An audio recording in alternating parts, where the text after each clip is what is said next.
Hijrah Detik Bersejarah Pelajaran 21 Bidang Sirah Tingkatan 2. Maksud hijrah Rasulullah SAW dari hijrah dari segi bahasa bermaksud berpindah daripada satu tempat ke tempat yang lain. Itu dari segi bahasa. Dari segi istilah pula, perpindahan Rasulullah SAW dan umat Islam dari Mekah ke Madinah atau Yathrib. Yathrib ni adalah kota Madinah. Peristiwa hijrah ini berlaku pada tahun ke-13 kerasulan Nabi Muhammad sallallahu alaihi wasallam. Umat Islam berhijrah ke Madinah secara beransur-ansur selepas menerima arahan daripada Rasulullah sallallahu alaihi wasallam. Mereka keluar dari kota Mekah secara rahsia supaya tidak diketahui oleh kaum musyrikin Mekah. Tidak ada seorang pun sahabat yang berani berhijrah secara terang-terangan kecuali Umar bin Al-Khattab.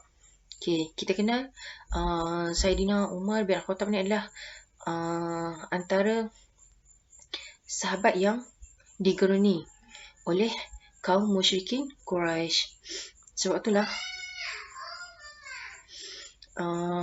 Saidina Umar sahaja yang berani berhijrah secara terang-terangan. Setelah hampir 2 tahun, para sahabat beransur-ansur berhijrah ke Madinah. Barulah Rasulullah SAW berhijrah setelah mendapat isyarat daripada Allah Subhanahu Wa Taala.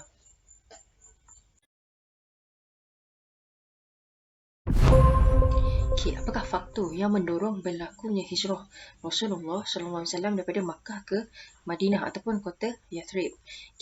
Yang pertama adalah isyarat Allah Subhanahu Wa Taala. Allah Subhanahu Wa Taala mengisyaratkan Rasulullah sallallahu alaihi wasallam supaya berhijrah sebagaimana firman-Nya yang bermaksud, dan ingatlah ketika orang kafir musyrikin yakni di Mekah menjalankan tipu daya terhadapmu untuk menahanmu ataupun membunuhmu atau mengusirmu. Mereka menjalankan tipu daya dan Allah SWT menggalakkan tipu daya, yakni mereka, kerana Allah SWT sebaik-baik yang menggagalkan tipu daya. Itu adalah firman Allah SWT daripada surah Al-Anfal 8 ayat 30. Itu yang pertama adalah isyarat Allah Subhanahu Wa Taala. Yang kedua adalah untuk memelihara akidah Islam. Umat Islam mengorbankan tanah, air dan harta mereka demi menyelamatkan akidah tauhid yang lebih berharga. Mereka sanggup meninggalkan pakaian, meninggalkan harta, tempat tinggal demi memperjuangkan agama Islam. Itu adalah yang kedua. Yang ketiga, pelawaan penduduk Yathrib. Yathrib ini adalah kota Madinah.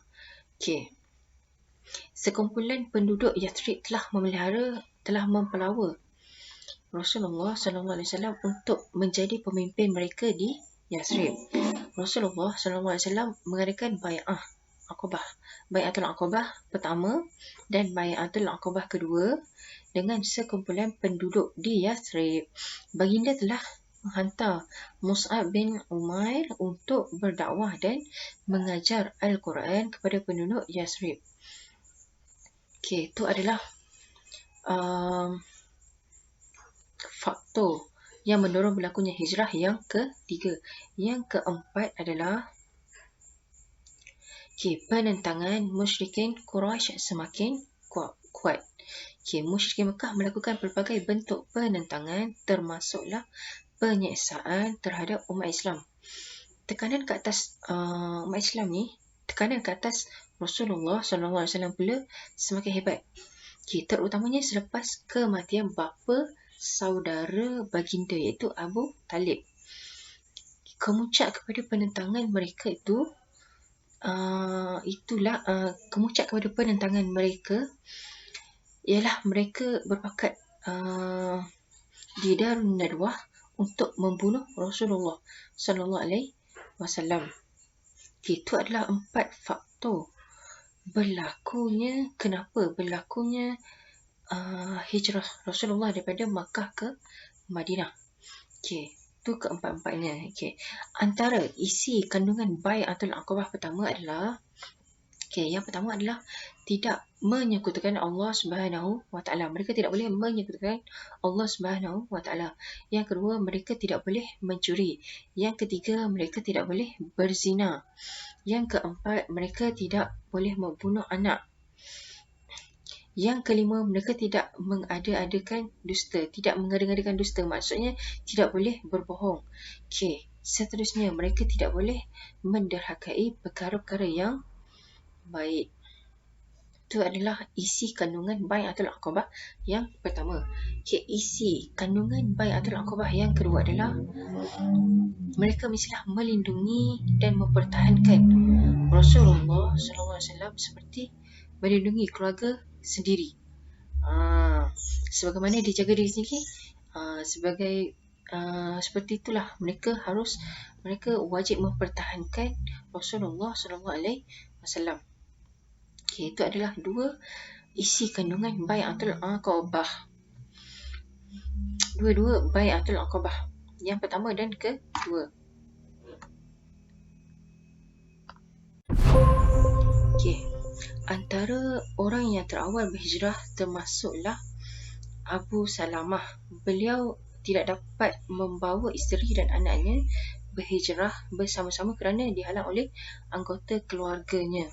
Okay, Abu Salamah adalah orang yang pertama berhijrah, adalah orang yang terawal berhijrah bersama-sama dengan Rasulullah SAW. Okay. Pakatan membunuh Nabi Muhammad SAW di Narun Nadwah. Okay, mesyuarat bersetuju agar seorang pemuda yang gagah daripada setiap puak dipilih membunuh Nabi Muhammad SAW secara serentak supaya Bani Hashim tidak dapat menuntut bela atas kematian Nabi Muhammad SAW. Itu adalah kisah yang berlaku di Darun Nadwah.